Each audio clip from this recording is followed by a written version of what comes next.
আসসালামু আলাইকুম। Welcome back to রান্না বাই নাবিহা। আজকে আমাদের রেসিপি হলো বুটের ডালের হালুয়া বা বরফি। খুব সহজ একটা রেসিপি, কম বেশি সবাই পারেন। বুটের ডালের হালুয়া, আশা করি রেসিপিটা সবার ভালো লাগবে। আসুন দেখে নেই কীভাবে এই বুটের ডালের হালুয়াটা তৈরি করতে হয়। আমি প্রথমেই 1 কেজি বুটের ডাল 2 কেজি দুধের সাথে মিশিয়ে ডালটি সিদ্ধ করে নিচ্ছি।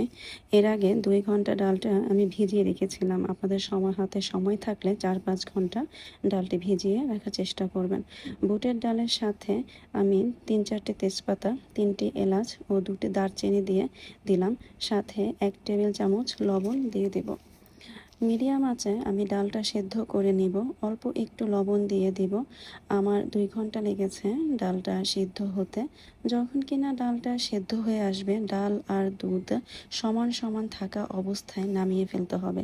যেহেতু আমি ব্লেন্ডারে ব্লেন্ড করে নিব, সেজন্য আমি একটু দুধ রেখে দিয়েছি। পুরোটা আমি একদম শুকিয়ে নিই। শুকিয়ে নিলে ব্লেন্ডারে ব্লেন্ড করতে খুবই কষ্ট হয়ে যায়। আপনারা শিলপাটায় বাটতে চাইলে দুধটা একেবারে শুকিয়ে নেবেন। আমি অফ ক্যামেরাতে ডালটা ঠান্ডা হওয়ার পরে ব্লেন্ড করে নিয়েছি। দেখুন আমার ডালটা একদম ব্লেন্ড হয়ে গিয়েছে। আমি মিডিয়াম আঁচে হালুয়া রান্না করে নিব। ননস্টিক প্যানে ঘি নিয়ে নিলাম। সাথে বুটের ডালের হালুয়াটা দিয়ে দিলাম। অনবরত নাড়তে হবে, হালুয়া যেন কোনোভাবেই পুড়ে না যায়, সেদিকে খেয়াল রাখতে হবে। পুড়ে গেলে হালুয়ার স্বাদ ভালো আসবে না। কিছুক্ষণ পর চিনি দিতে হবে। আমি যেহেতু 1 কেজি বুটের ডাল নিয়েছি, আমি এখানে 4 কাপ চিনি নেব। আপনারা চাইলে কম বেশি নিতে পারেন আপনাদের টেস্ট অনুযায়ী। এই পর্যায়ে ডালটা একটু নরম হয়ে যাবে। আরও বেশ কিছুক্ষণ পরে 1 কাপ গুঁড়ো দুধ দিয়ে দিব।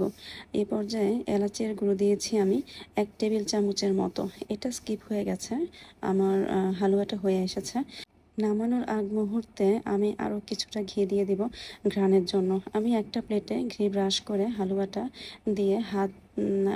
আমি দিয়ে দিয়েছি। এখন আমি হাত দিয়ে চেপে চেপে সমান করে নিব। আপনারা একটু সাবধানে করবেন, যেহেতু এটা প্রচণ্ড গরম থাকে। তখন চেষ্টা করবেন একটু হালকা, একটু যখন গরম ভাবটা চলে যাবে তখন এটা চামচ দিয়ে বা আপনি ছুরি দিয়ে, যেটা দিয়ে পারেন করে নেবেন। আমি হাত দিয়ে, আমার হালুয়াটা একটু ঠান্ডা হওয়ার পর আমি হাত দিয়ে আস্তে আস্তে চেপে চেপে সমান করে নিয়েছি। আমি হালুয়াটা হাত দিয়ে চেপে পুরোটা সমান করার পরে একটু ঘি উপরে আবার দিয়ে দিয়েছি। আমি এখন হালুয়াটা সেট হতে একটু রেখে দেব। মিনিমাম 2 থেকে 2.5 ঘন্টা যখন হয়ে যাবে, পুরোপুরি ঠান্ডা হওয়ার পরে আমি নাইফ দিয়ে হালুয়াটা কেটে নিয়েছি। আপনারা আপনাদের হাতের কাছে যদি যে ধরনের শেপ থাকে, ওগুলো দিয়ে আপনারা বিভিন্ন রকম ছাঁচ আছে, এগুলো দিয়ে আপনারা আপনাদের মনের মতো আপনারা শেপ দিয়ে নেবেন। তো এই পর্যন্তই। আপনারা আজকে ভালো থাকবেন যে যেখানে আছেন।